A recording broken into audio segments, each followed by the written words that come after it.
So, I mean, like now, like where I'm at now is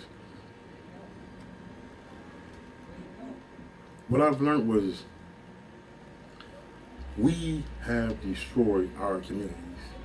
And when I mean we, I mean like brothers of my age and older. So we have to try to fix our community, put our community back together by all means necessary. A lot of individuals out here are misguided. They think respect is beating someone down.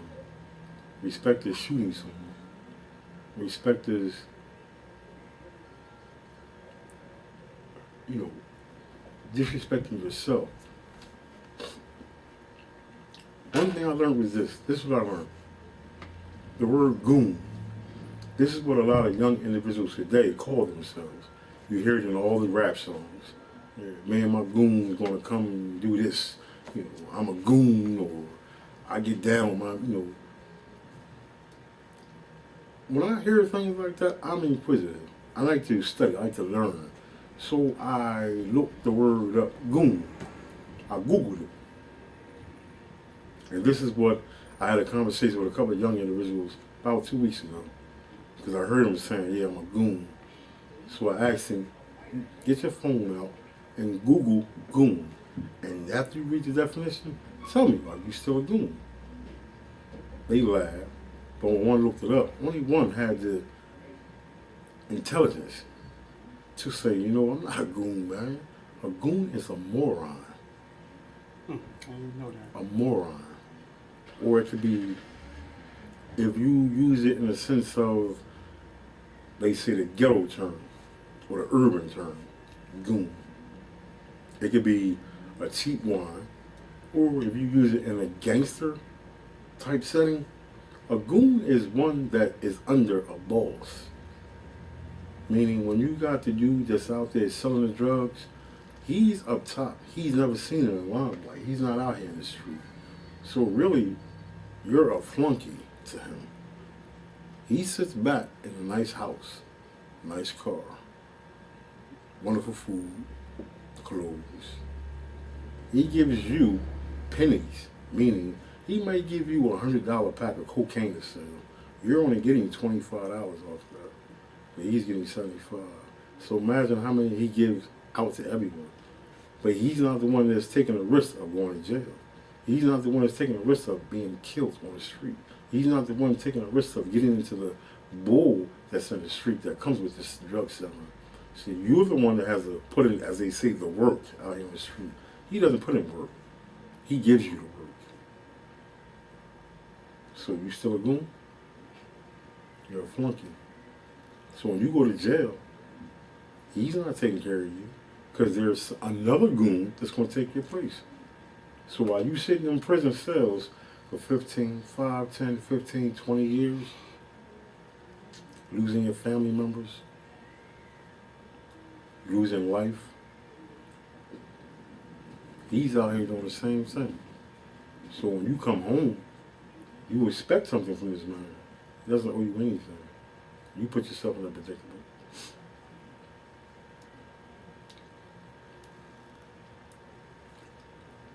I'm happy of who I am today with my better mind. I just want to help other individuals become, don't have to go the same route I went to find out where I'm at today. And it's crazy because when I was 21, I had a cellie that was 47, and he told me a lot of things.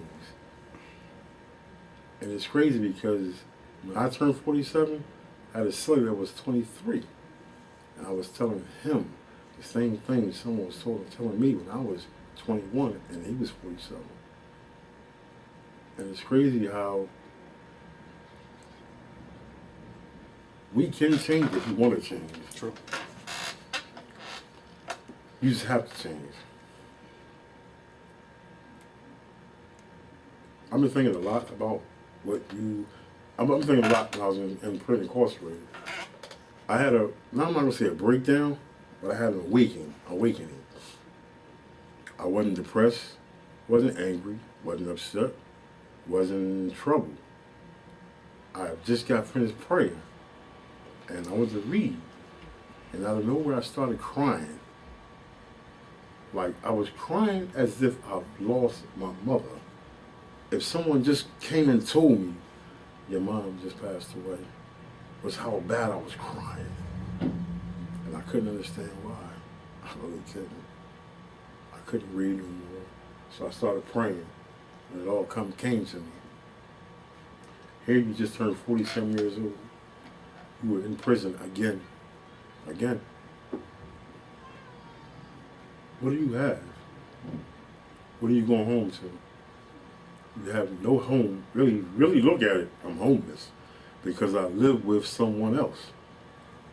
My name is not on a lease. It's not on a deed. So at any given time, that woman can say, get out my house.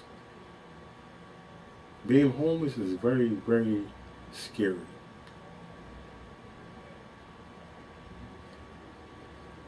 I have no job. I have no bank account. I have no property.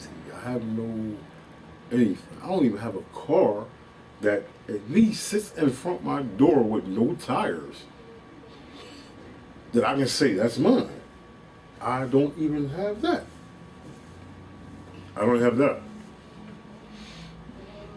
So it's time for me to become a man and stop being a boy and become a man and do what men do. Meaning come home, get a job, establish a bank account. I have 2 grandkids that I have to look out for. I have to leave them something. If it's nothing but just work for a year or 6 months, income tax time come. If I can get $6,000 or $3,000 income tax, at least I can put $500 in my granddaughters and $500 in my grandsons' CDs account. Don't touch it until they're 21 years of age. They're only 8 and 9 now. So at least, when God calls me, at least they can say, my granddad left me something. I just want to be pointed or directed into the right direction to do what I have to do. Because I've been through a lot in my life. I've been through so much. That's what I'm saying. Some of the things I can't really get into because this is something, man, you have to really sit down and talk and understand. But it's the things that I've done. I listen to the young individuals today and I look at them, listen to their story, read about them in the newspaper, watch them on the news, hear about them from somebody else. And I shake my head and be like, what you do now today, what these young brothers are doing today has no purpose. You kill for what? No reason. For no entire reason. Then when you kill, you have no plan. You do it and think like, oh, why did I do that? I was once told, I'm trying to remember how I was told this. When I was incarcerated one day, I was out in the yard, I was working out. I had a young brother that was 21 years old, 2 life sentences, never gone home.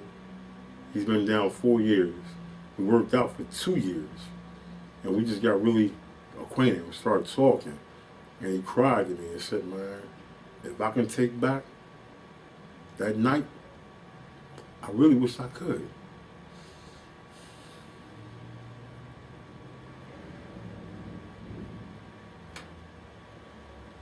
Here he has no children. The rest of his life in prison. And deep down inside, he's a really good dude. He's a real good young brother, man. Real good. Smart. He just used wrong decisions in life. He put himself in a predicament where hanging around the wrong crowd of people influenced him to do what he did. Now he's in jail, and the people that influenced him to do what he did are out here in the streets. They don't look out for him. They don't send him money. They don't send him nothing. When I was doing what I was doing, hanging with the crowd I was hanging with, Mom always told me, Keep up. Keep up and wind up in jail. Keep hanging with that boy. He do that, he do this, he do that. But mom didn't know it wasn't him doing everything, it was me. But when I went to jail, I realized what she was saying was right. They're not your friends. Why would a friend want you to do something to jeopardize your life and your freedom? A friend would want you to do right. A friend would want you to do good. A friend would want you to have a good life and be a part of his life and help him do right. At night I cried. I cried many nights. I cried many nights because, like I said, I've hurt a lot of people, and I ask God every day in my life to forgive me for what I've done.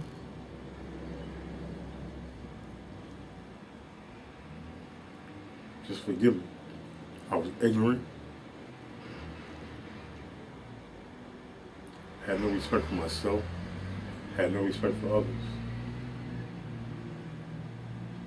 I thought I had to grow up on my own. Basically, pretty much. I had to grow up on my own. I had nobody teach me. I had no one to teach me how to be a man. I had to learn how to be a man on the streets. Not living in the streets, but like I said, I came from a good mom, a good dad environment. My stepfather was Caucasian, he was white. Certified public accountant. He had money. My mom had money. My father had money. If I needed anything, I got it. I need a pair of sneakers, I got it. I need a pair of brand new jeans, up-to-date jeans, Jordasses or whatever, I got it.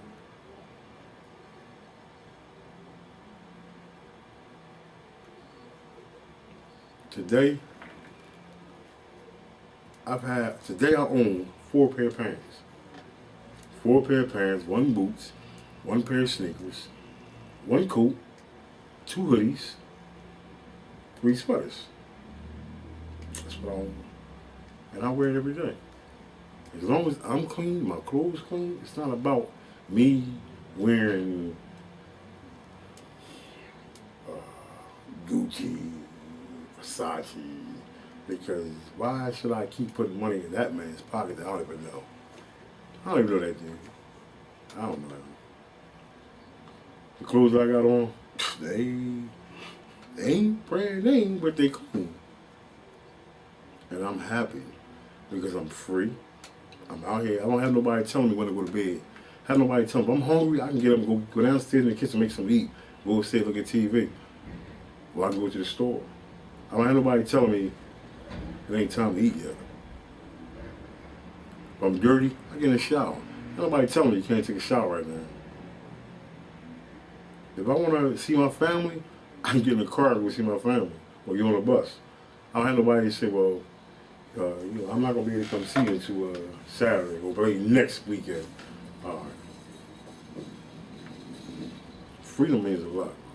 It means a lot. I don't know where else to go or how to put this. What do you want to do now? What's your dream? My dream?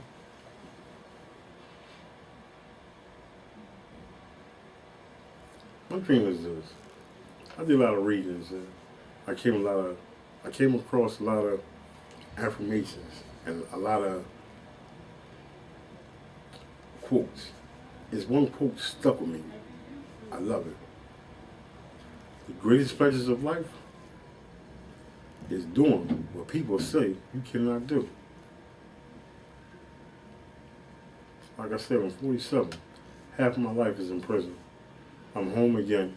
I'm talking to people again, my family, reaching out to them. And it's the same old, same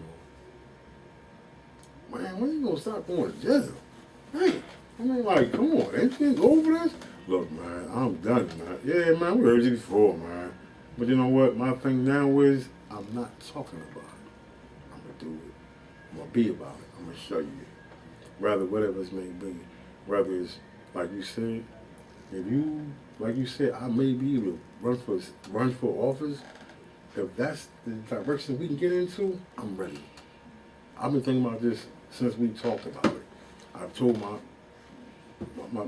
female friend about this. She's always told me. She's only known me for 9 months. And she's always told me, why don't you become a counselor? And I look at her like, I ain't got time for that. Like, why not? Because you got so much to give. You just don't understand what you have, the gift that you have. You're very intelligent. You're smart. You're kind. You got a persona, the persona on your face, that when I walk around, my face broke up, I have to change that because it's been like that so long, not because I'm mad, not because I'm angry. It's a part of me that lets people, it's my defense mechanism to tell you, I don't want you to be my friend. I don't trust men. I don't trust you. But now I've got to learn how to trust people. Because what one person did, I can't let that man destroy. Well, he's already destroyed half my life. But now I can get my life together. Now I know this man is never ever coming home again. It's time for me to get my life together. And what I've done, taking it upon myself, put myself in treatment to get help for PTSD. I was always told I'm bipolar, manic depressive PTSD. But when I talk to a trauma psychologist and therapist, explained to me, you're not bipolar. You PTSD. Once you get a grip and get a hold and deal and understand your PTSD, you'll be a much better man. A much better man. Like I said, I got one woman. I'm not having sex with Lisa, Kim, Rhonda, Jane. I came home, got an HIV test, hepatitis test, gonorrhea, syphilis. Everything came back negative. She got tested before I came home, negative. So now that's where I want to be at. Because when I was out there drinking and drugging and having sex with all type of women, you know how many times I wake up 2 days later and be like, what's that girl name, man? She gave me the wrong number. And the things I did to her, man, hope I don't have nothing. But then I got a girlfriend. And I be like, I know she gonna ask something. I don't want to give her nothing until I make sure I'm cool. I wonder that lifestyle don't live no more, man. That's crazy. It's crazy. Again, it's a crazy lifestyle. Crazy lifestyle. I feel good. I've been home a month. I go home every night. I don't go home. My curfew's 9 o'clock. Before, when I was home, my curfew would be 10 o'clock. I come home at 10:01. I just had to be in the streets. I had to see what was going on out here. I had to really see what's going on. I ain't ready to go in the house yet, man. Nah, what's going on? Damn, I gotta go in, man. I'll see y'all tomorrow, man. Now, once I leave in, she gets off 3 o'clock. I'm home 4:30. Probably cooking dinner. Cause she'll get home like maybe 5. So I'm cooking dinner. Or I feel good going home because I'm going home to one woman. I'm going home to a loving woman, a woman that's understanding, a woman that's supportive me. You know what I mean? She doesn't downgrade me. She doesn't say what I did in the past. She don't bring it up. When I lay in the bed and cry, she holds me. She tells me it's going to be okay. She tells me God got you. I got you. We're going to be all right. You don't have money now. You don't have the things now, but you're going to get these things. I'm going to get them because I'm a motivator. I've always been a motivator. Always been a person that want to work, always. Never been a lazy individual to lay home, stay home, and just, even when I was selling drugs, I had to have a job. I can't just lay there and just, no, I have to go work. So, what I want to do now, I want to make a name for myself. Like I said, I got so much to tell, to teach, to so much. I got patience. I want to talk to an individual Maybe he went through what I went through in life and don't know how to tell nobody, don't know how to deal with it. It's okay, man, because it wasn't your fault. That's what I had to learn. It wasn't my fault. It wasn't my fault. It was his fault. He had a problem, not me. Years ago, I would never ever told no stranger this. Never. Never. Because of what a person may think of me. But now I know, I don't care what people think of me anymore. Because I know, don't nobody judge me but God.